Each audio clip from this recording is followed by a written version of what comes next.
ang talking points nila, tutaro kayo ni Romualdez because of your decision to somehow give in doon sa issue dito sa custody ni ni Bryce Hernandez. Ano ba Gimmick tugon niyo dito? yan ang gimmick ng minority.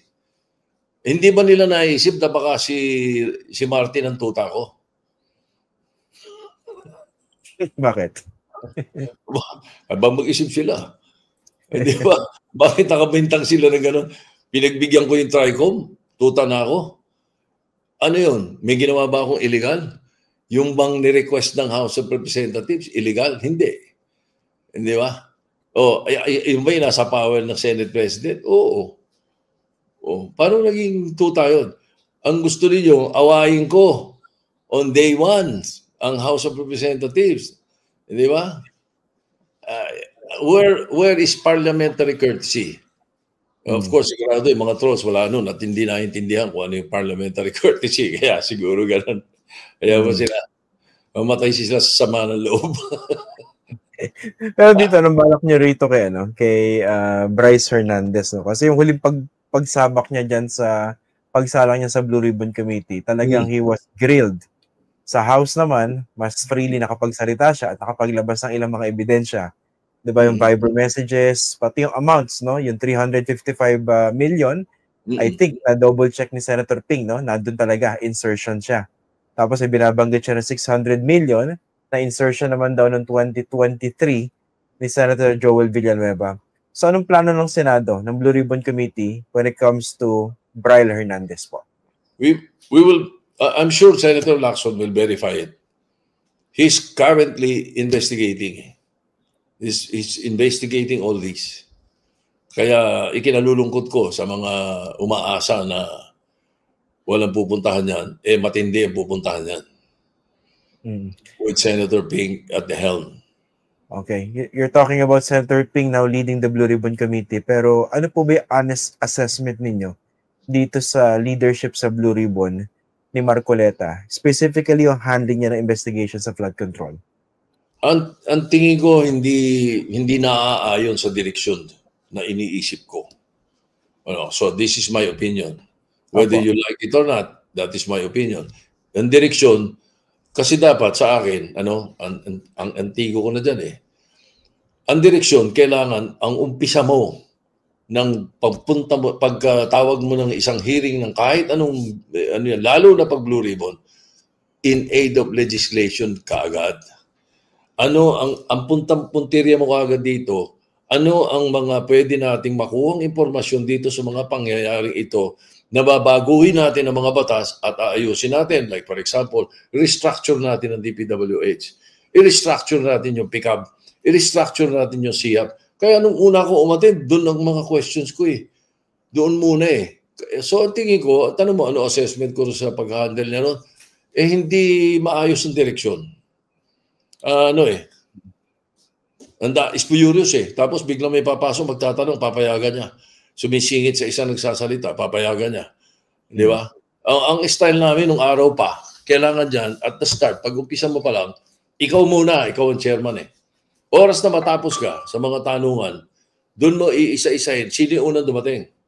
Pero una, usually, yung Senate President, yung Senate Pro Temp, yung Majority Leader, yung Minority Leader, yun ang mga bibigyan mo ng time muna sila kung present. At kung meron kang sinabing 10 minutes each, or 5 minutes each. Ang ibig sabihin ng 5 minutes, yung question mo, huwag mo isasama yung bilang ng sagot. Ganun ang sistema. So, sinasabi ko, ang sagot ko sa'yo, hindi ako natutuwa sa direksyon na ginawa. Opo.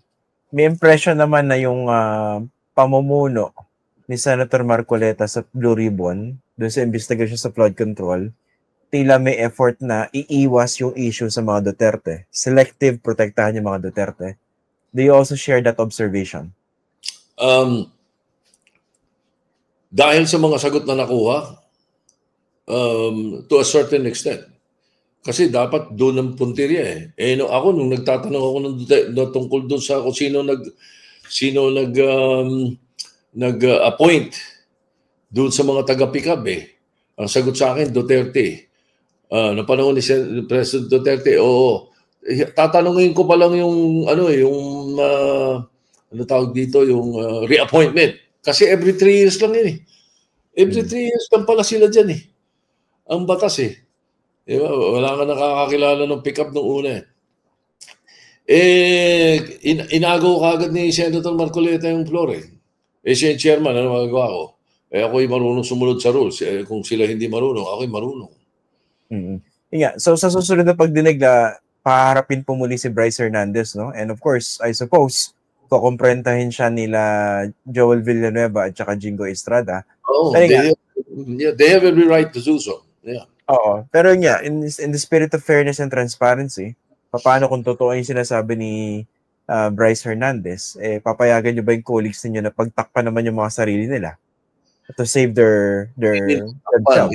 They will just have to explain. They will just have to bring out their own evidence. Wala kaming dapat pagtakpan. Walang dapat pagtakpan dito. Whether you're in the House or in the Senate, basta kung sinong we're trying to get to the bottom of everything. Diba? Ang tinatanong nga dyan, kaya nga nagagalit yung iba, bakit daw puro contractor daw ang tinatarget? Paano napunta yung pera doon? Sino naglagay? Diba? Sino naglagay ng pera doon? Yung mga politiko. Diba? Yung sinasabi nila, kailangan natin malaman lahat yun. So, tutumbukin nyo rin yung mga politikong nasa likod ng mga insertions? Yung mga illegal na insertions. Opo. At saka kasi pag sinabing insertion, yun ang problema eh. I have difficulty with that word eh. Kasi pagka pinasok nang wala sa lugar at wala sa third reading, wala sa second reading during the period of amendments, insertion na yan. Yun nga. Pero kapag iko'y pinasok mo during the period of amendments, individual amendments or committee amendments, pinasok mo at tinanggap ng body, walang umangal, walang nag-object na senador, ang tawag doon, institutional amendments. Legal yun. Kahit ganong kalaki pa yun. Institutional amendments, tinanggap, legal yun. Ganun eh. Pero yung tapos na, nasa third reading na, pumunta ng BICAM. Pagdating sa BICAM, nagkabulungan kayo nun, pinasok, nag-insert ng ganyan mga halaga, 355, 600, insertion talaga yun. Kailangan malaman natin sino naglagay nun. Hindi pwedeng maulit, hindi pwedeng ganon ang Senado. Lalo, ganon din sa House. Kaya bahala sila magpastol doon ng mga kongresista. Huwag nilang payagan yun. Willing ba kayong i-identify publicly itong mga kapwa niya senador na nasa likod ng mga insertions na binabanggit ninyo dito sa 2025 budgets tsaka doon sa previous ones? Yung mga napunta sa mga questionable projects. It's not just a matter of willing. Pag lumabas. Hindi natin pagtatakpan. Kung ano totoo. Huwag lang aligasyon pagkatapos hindi naman pala kaya patunayan. Huwag naman. Kailangan kayang patunayan. Okay. And then the committee will know what to do. We will have a committee report that will recommend whatever. At saka importante doon, ngayon na mayroon ng mayroon ng independent commission na ginawa na EO presidente, yun namang EO na yan, baka 1 or 2 weeks pa yan para talagang, di ba, ma-execute ng executive department. Na tama-tama yan, that will give the Senate more time para matapos pa yung mga hearings na ito at masubmit sa kanila ang mga findings. Ang mga submission na yan, dadali ang trabaho ng independent commission. Okay. Bago natin punta po independent commission, tanong ko lang din. Kasi speaking of witnesses and their testimonies, depending on which chamber they are appearing, etong sa mga diskaya, binanggit si Martin Romualdez at saka si Zaldico nung umarap sila sa Senado. Pero pagdating doon sa House of Representatives, bigla nag-soften. Wala nang po kami personal dealings. Parang inamin nila na hearsay. Okay. Pero ito yung binibida nung nakaraang Senate leadership, di ba? Yung sinasabi, makapanga na hindi mabanggit before, finally nabanggit na, and they are considering that as an achievement. And yun nga, how do you plan to take this kind of information? Kasi nga logically, parang malabo naman pag-usapan yung ganong klaseng insertions nang hindi alam ni Zaldico as Appropriations Committee Chair at ni Martin Romualdez as Speaker.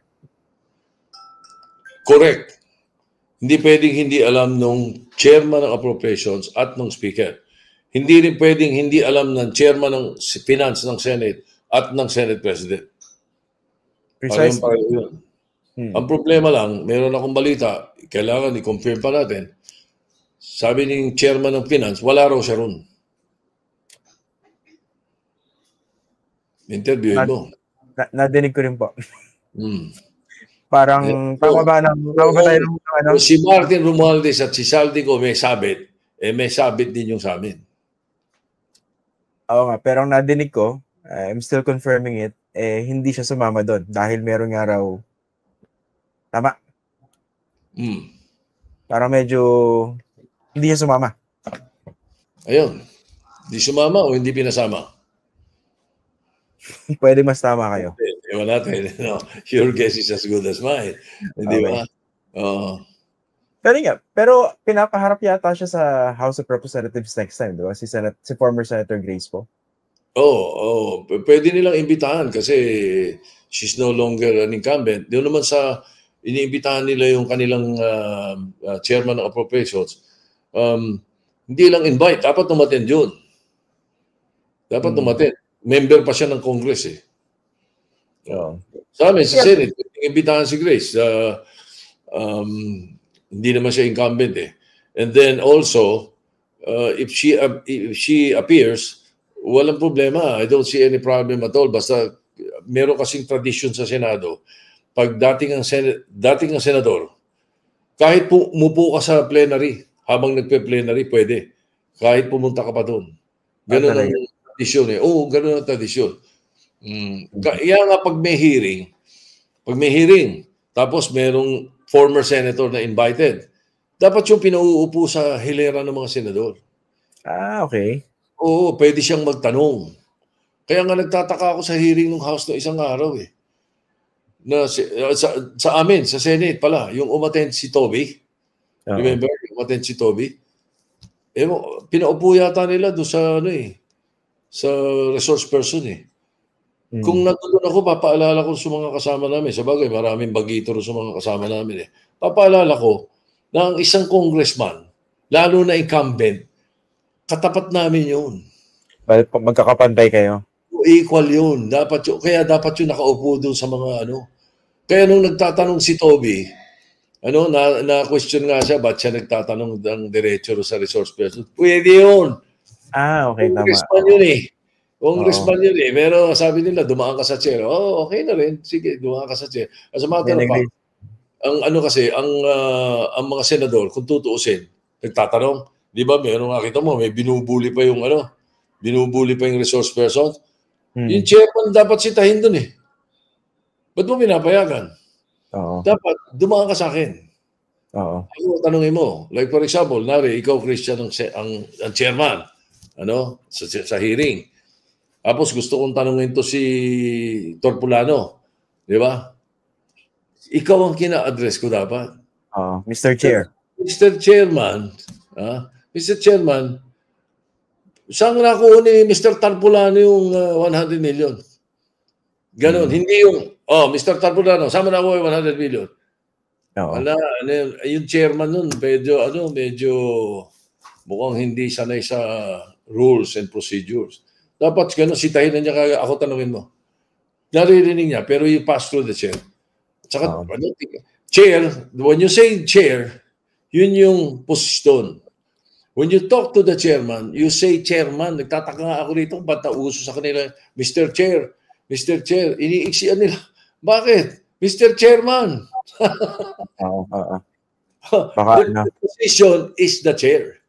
But when you address the person, it's the chairman. Nung araw, nagalit na si Dick Gordon nung araw dyan eh. Sabi niya, I am not a chair, hindi ako silya. Sabi niya, I am a chairman. Okay. Eto mo na, may mga nagtatanong din. Would it be prudent for Senators Jinggoy and Joel not to participate in the Blue Ribbon Committee investigations dahil nga implicated sila? Well, that's one trend of thought. Pero I don't think they can help it. They would want to question, siyempre, the people hurling allegations against them.